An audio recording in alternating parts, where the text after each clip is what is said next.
Hello students, I Harshara Datte, Senior Lecturer of Department of Computer Engineering. In this video lecture, I am going to teach you experiment number 8, linear cube operation. We are going to learn two operations on the linear cube, insert and delete. The practical outcome of this experiment is to implement a program to perform insert and delete operation on linear cube using array representation. In linear cube video, I already explained this function for the insert and delete. For detailed explanation, kindly refer that video. Now we will see the Turbo C program for the linear cube. This is the exercise for the linear cube. This is exercise in your manual. We are going to solve it in the live session. Now we will see the program for the linear cube.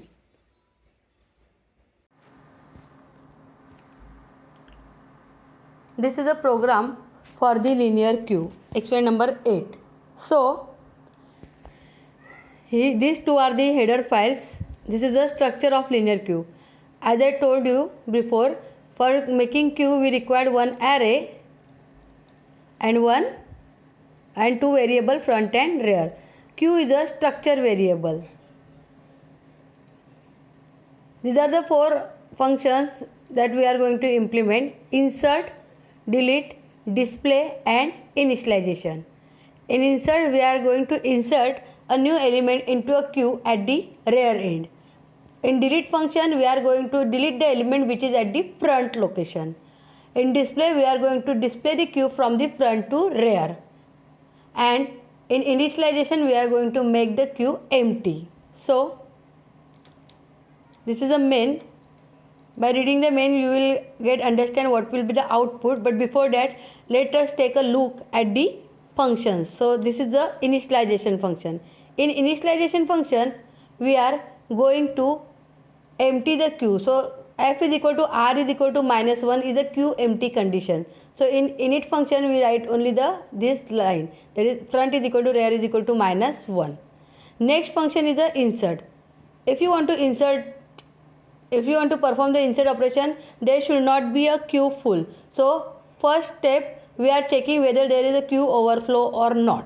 So when rear is equal to max -1, in our case the queue size is 5. So you can see here the queue size is 5. In the structure of queue, see, array is of size 5. So our queue size is 5. So in rear condition, in overflow condition, if rear is equal to max -1, that is 5 -1 4, then we print the message queue overflow and return. Why return? Because we cannot perform the insert operation if there is a queue overflow. If there is no overflow, then we are going to perform the actual insertion. So for insertion, we first increment the rear by 1, that is rear plus plus. Then at the rear position, we insert the num. So q of a of q of rear is equal to num.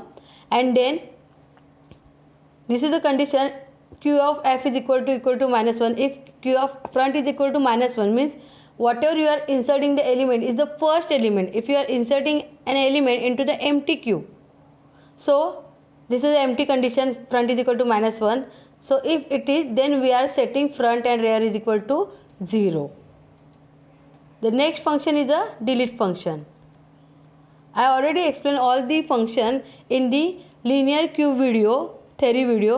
Kindly refer that video for the detailed explanation with the diagram also. So second is the delete, which delete the element from the front side. So we are checking for delete operation, there should not be queue underflow. So rear is equal to -1 is a queue underflow. Either you can write rear, either you can write front here. So if it is, then we will print the message queue underflow.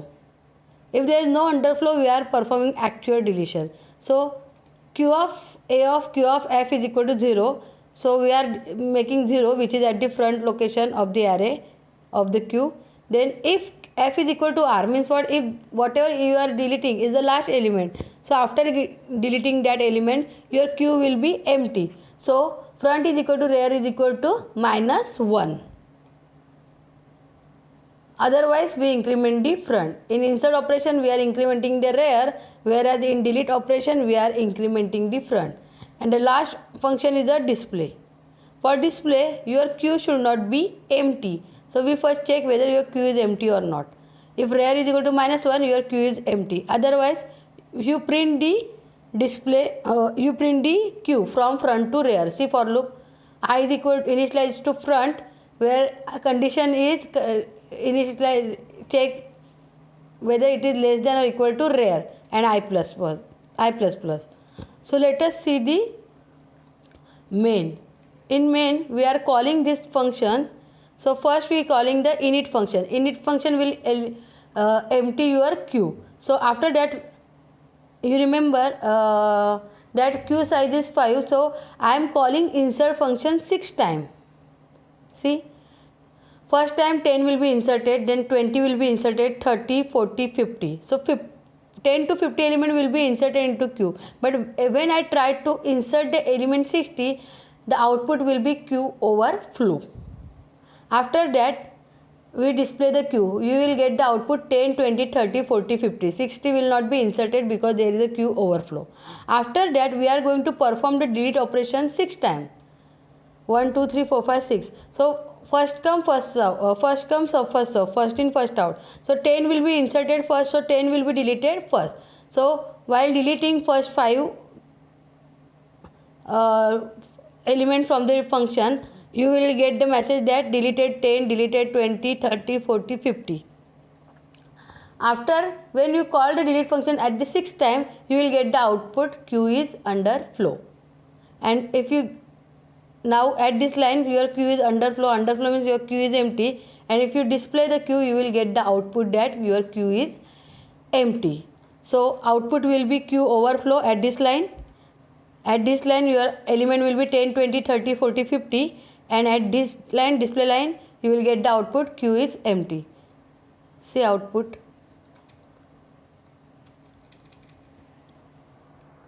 Alt F9 for compilation and Control F9 for output. See, we get first queue overflow, then display function will give output 10, 20, 30, 40, 50. That after that we are performing 6 time underflow, delete operation. So when we call delete function at the 6th time, you will get the output queue underflow, and the last is the queue empty. So practice this program at your home. Thank you.